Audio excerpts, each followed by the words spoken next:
oleh sang begawan media Dahlan Iskan, mantan Menteri Negara BUMN, dibaca dan diunduh dari cowasjb.com. Eki muncul di Amerika Serikat. Ini hari ke-6 demo protes di lebih 40 kota di Amerika Serikat. Di hari ketiga, tentara Amerika Serikat sudah diturunkan di Minneapolis. Polisi dianggap tidak mampu meredakan demonstrasi itu. Dengan mengirim tentara, Presiden Donald Trump bisa sekaligus menyudutkan pemerintahan Demokrat di kota itu. Trump juga sudah menemukan siapa yang harus disalahkan, Antifa. Ini juga sekaligus bisa menyudutkan aliran kiri yang ia konotasikan dengan lawan politiknya itu, Demokrat.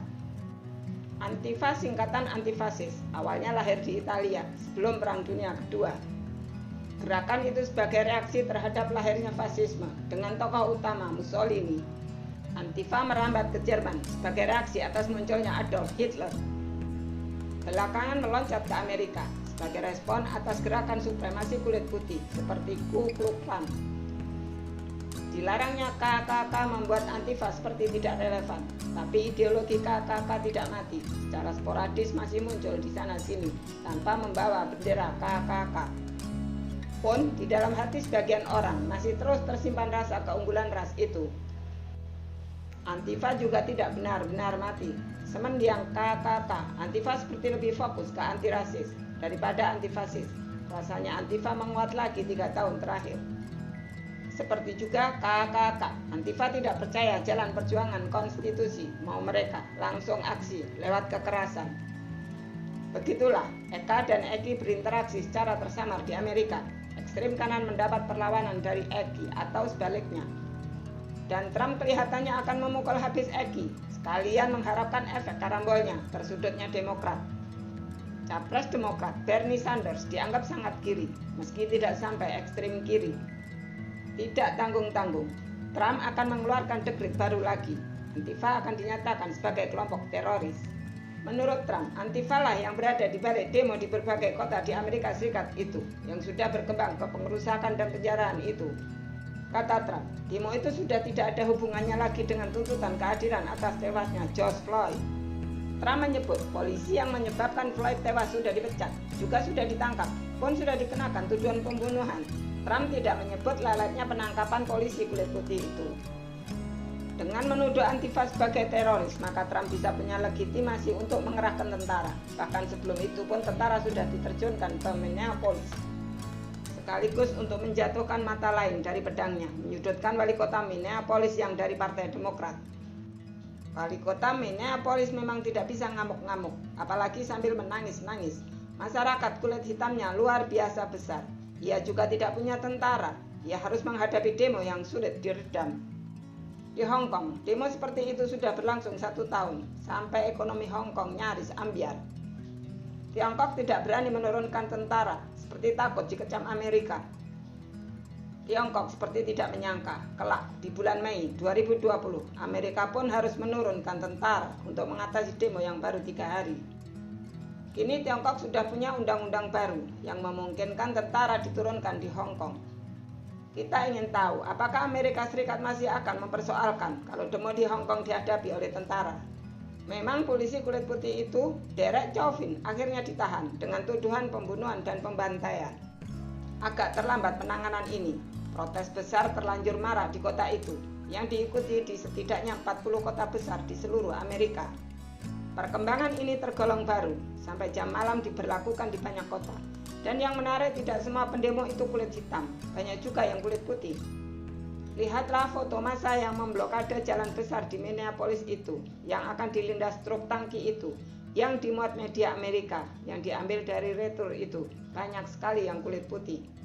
Truk tersebut bisa dihentikan, sopirnya dikeroyok, kini sudah di tangan polisi. Ternyata polisi kulit putih yang menelikung Floyd itu kenal dengan Floyd, mestinya pernah sama-sama bekerja di klub yang sama sebagai satpam, yakni di sebuah klub malam khusus musik Latino. Floyd bekerja di hari-hari kerja, Chauvin bekerja di akhir pekan. Floyd adalah bintang basket dan American football, yakni saat masih di SMA di Texas. Ia baru pindah ke Minneapolis 5 tahun lalu. Rupanya ia kerasan di kota yang baru ini. Ia memberitahu teman-temannya, di Minneapolis sudah seperti di rumah sendiri. Minneapolis, kota besar sekali, lebih besar lagi karena tidak menjaga jarak dengan kota besar lainnya, Saint Paul yang lebih indah. Nasib Floyd sial banget malam itu. Belum terlalu malam, baru pukul 20.00 lebih sedikit. Ia memarkir mobil tidak jauh dari sebuah toko di pojok jalan. Itulah toko yang populer di komplek tersebut sebagai jujukan untuk membeli rokok mentol. Penjaga toko itu menelepon 911. Ia melaporkan baru saja ada pembeli rokok mentol dengan uang palsu, yakni uang lembaran $20, sesuai dengan harga rokok mentol di sana, sekitar Rp300.000. Apakah orangnya kulit hitam, kulit berwarna, Latin, atau Asia? Tanya petugas 911. Ya begitu, jawab petugas toko. Ya begitu bagaimana? Tanya petugas lagi, sambil mengulang pertanyaan detail warna kulit tadi. Iya, Afro-Amerika, jawab penjaga toko. Beberapa saat kemudian datanglah pembeli yang lain, juga membeli rokok mentol. Penjaga toko menceritakan apa yang baru terjadi. Lihat, ini uang palsunya, nyata-nyata palsu, katanya. Tintanya masih melebar-melebar, tambahnya. Saya sendiri tidak tahu apa ya bahasa Inggrisnya melebar-melebar, tapi itulah tafsir saya atas cerita penjaga toko kepada media di sana. Ketika polisi merespon pengaduan ke 911 itu, ditemukanlah mobil berhenti tidak jauh dari toko. Isinya 2 orang kulit hitam, salah satunya Floyd. Polisi minta Floyd pindah ke mobil polisi, menolak, lalu diborgol, dibawa ke arah mobil polisi. Floyd tidak membawa apa-apa, apalagi senjata. Tidak jelas apa yang kemudian terjadi. Floyd ditelikung, dijatuhkan ke tanah, ditengkurapkan. Wajahnya menghadap ke bumi. Chauvin menekan leher Floyd dengan lututnya.